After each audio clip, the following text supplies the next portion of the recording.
70 साल से ये उसको हासिल नहीं कर सके। आज कहते हैं ये हमारा हिस्सा है। यासीन मलिक की तबीयत बहुत खराब है। 370 को कहते खत्म करो। मैं भी देखता हूँ फिर कौन इनका झंडा खड़ा करने के लिए तैयार है। ऐसा लगता है जैसे घमंडिया गठबंधन बनाने से पहले एक सूची तैयार की गई होगी, जिसमें गठबंधन में शामिल होने के कुछ मानक लिखे गए होंगे। उन मानकों में देश विरोधी, भ्रष्ट और परिवारवाद जैसे कुछ मानक पास करने वालों को ही घमंडिया गठबंधन में शामिल किया गया होगा। क्योंकि आप घमंडिया गठबंधन में शामिल जिस पार्टी पर नजर डालेंगे वो इन सभी मानकों पर खरा उतरती नजर आएगी। जम्मू और कश्मीर की पीडीपी और नेशनल कॉन्फ्रेंस इस गठबंधन में शामिल ऐसी पार्टियां हैं जिन्हें पाकिस्तान प्रेम है, जो भारत विरोधियों की मदद करती हैं, पत्थरबाजों के लिए सहानुभूति रखती हैं, भ्रष्ट होने के साथ साथ परिवारवाद का जीता जागता उदाहरण है। और 70 साल से ये उसको हासिल नहीं कर सके। आज कहते हैं ये हमारा हिस्सा है। अरे जरा ले ना, हम भी तो कहते हैं जरा ले लो, हम भी देखें। वो भी कोई कमजोर नहीं है, वो भी चूड़ियां पहने हुए नहीं है, उनके पास भी एटम बम है। पीडीपी और नेशनल कॉन्फ्रेंस ने कभी चाहा ही नहीं कि जम्मू और कश्मीर में शांति स्थापित हो। वहाँ के युवाओं के हाथ से किताबें छीनकर पत्थर देने वाले कोई और नहीं, ये घमंडिया गठबंधन के सहयोगी हैं।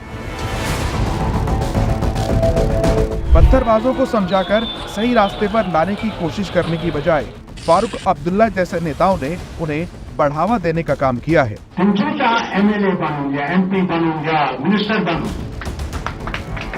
उनकी सरगर्मी जुबान, वो जो पत्थर फेंकने वाला है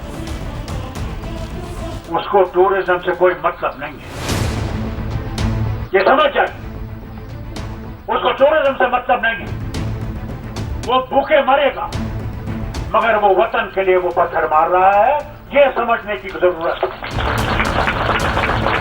ये समझने की जरूरत है कि अगर वो अपनी जान दे रहा है तो वो टूरिज्म के लिए जान नहीं दे रहा है, वो टूरिज्म के लिए नहीं जान दे रहा, वो दे रहा है कि इस वतन का फैसला होना चाहिए जो यहाँ के लोगों को कबूल हो। वो फारूक अब्दुल्ला ही थे जिन्होंने कहा था कि अगर धारा 370 हटी तो कश्मीर में कोई तिरंगा फहराने वाला नहीं मिलेगा। 370 को कहते खत्म करो। अरे करोगे तो फिर इलाहाब किधर रहेगा? अल्लाह की कसम कहता हूँ, मेरे ख्याल से अल्लाह को यही मंजूर होगा हम इससे आजाद हो जाए।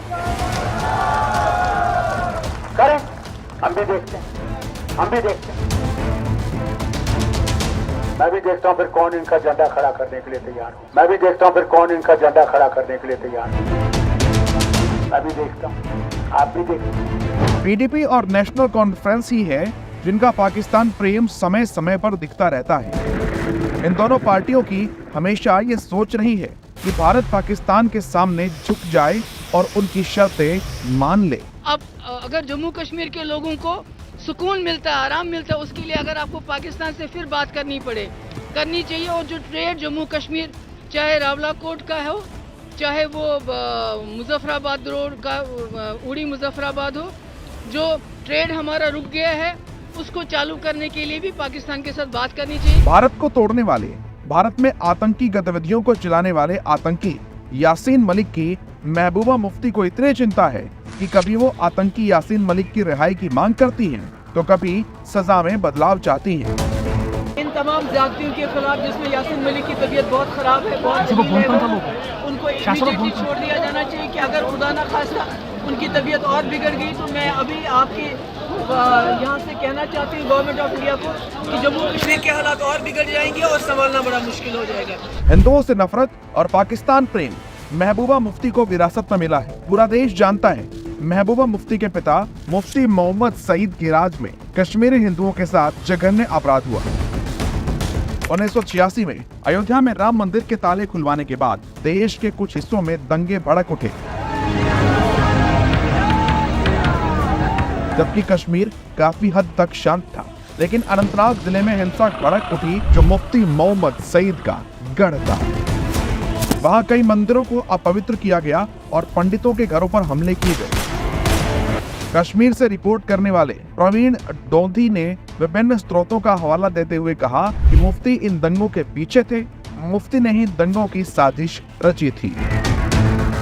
इसके बाद से जम्मू कश्मीर में हालात और बिगड़ते चले गए। जब कश्मीरी पंडितों की हत्याएं शुरू हुई तब राज्य में नेशनल कॉन्फ्रेंस की ही सरकार थी और फारूक अब्दुल्ला सीएम थे। कश्मीरी पंडितों के बुरे दिनों की शुरुआत 14 सितंबर 1989 से हुई। भाजपा के राष्ट्रीय कार्यकारिणी के सदस्य और वकील टीकालाल टपलू जो कश्मीरी पंडित थे, उनकी हत्या कर दी गई।